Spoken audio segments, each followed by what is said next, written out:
आज की बड़ी खबर। लवकुश नगर में प्रधानमंत्री जन औषधि केंद्र का हुआ शुभारंभ। मध्य प्रदेश में छतरपुर जिले के लवकुश नगर में प्रधानमंत्री जन औषधि केंद्र का शुभारंभ किया गया। पूरे भारत में प्रधानमंत्री जन औषधि केंद्र खोलकर गरीब तबके के लोगों को सस्ती दवाएं दी जा रही हैं। आज के समय में मुंह फाड़े महंगाई से गरीब वर्ग के साथ साथ मध्यम वर्ग काफी संघर्ष कर रहा है। ऐसे में यह जन औषधि केंद्र खुलने से क्षेत्र के लोगों को कुछ राहत मिल सकती है।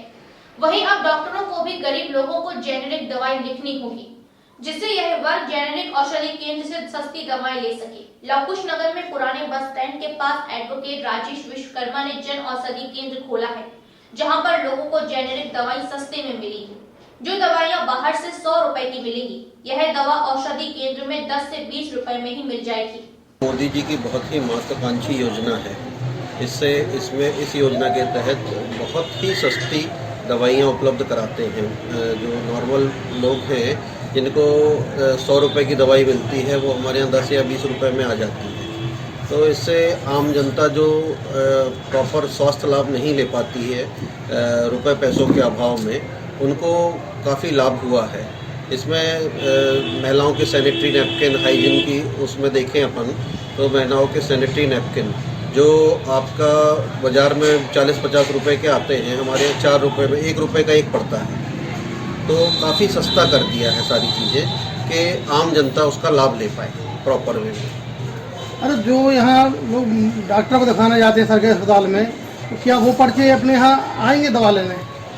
डॉक्टर अगर जेनरिक नेम लिखेगा दवाई का, तो वो उस नाम से हमारे यहाँ मिलता है। सारी दवाइयाँ हमारे यहाँ जेनरिक नाम से मिलती हैं।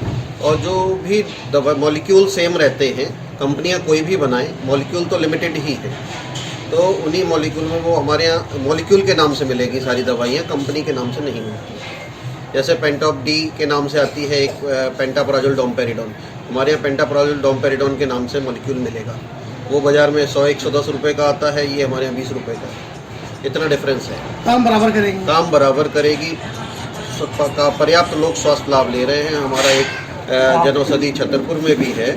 छतरपुर में हमारे 2 जनौषधि हैं, उनमें भी हम पिछले 3 साल से इस योजना से जुड़े हुए हैं और इससे काफ़ी लोगों को लाभान्वित हुए। तो ये केंद्र परमानेंट चलेगा लवकुश नगर में? आप लोगों का और जनता के सहयोग से जहाँ भी खुला है, अभी तो हमारा बंद नहीं हुआ।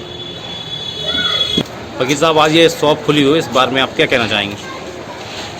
सबसे पहले तो मैं अपने नगरवासियों को बहुत बहुत बधाई देना चाहता हूँ कि ये मध्यम वर्गीय परिवारों के लिए, गरीब परिवारों के लिए और आम व्यक्ति के लिए एक बहुत बड़ा योगदान है सेंट्रल गवर्नमेंट का। इसमें जो जन औषधि केंद्र जो जगह जगह निर्मित किए जा रहे हैं, उस पर जो एक जेनेरिक दवाई जिनको अपन बिना हॉलमार्क का और बिना कंपनी के सेंट्रल गवर्नमेंट ऑथराइज कर रही है कि इसमें जो कंटेंट मिलाए गए हैं, जो भी औषधि निर्मित की गई है, वो प्योर और 100% सही है। इस बात को प्रमाणित सेंट्रल गवर्नमेंट ने किया है और वो अपन को पूर्ण लाभकारी है।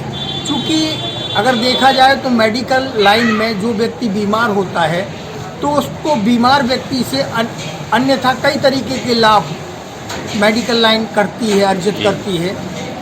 होता ये है कि यदि 1000 रुपये की कोई दवा लेता है तो वो उस स्थिति में है या नहीं है।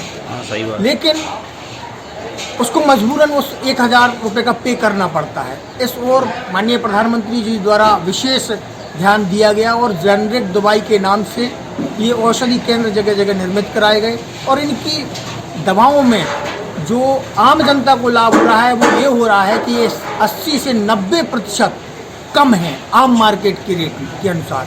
अगर 1000 रुपये की कोई दवा आम मार्केट में है, तो वही दवा अपन को 100 से 150 के बीच मिल रही है। तो हार्दिक बधाई मैं नगरवासियों को, भैया मयंक जी को, है ना, बधाई देता हूँ कि ये हमारे नगर में इनने इस केंद्र को संचालित किया।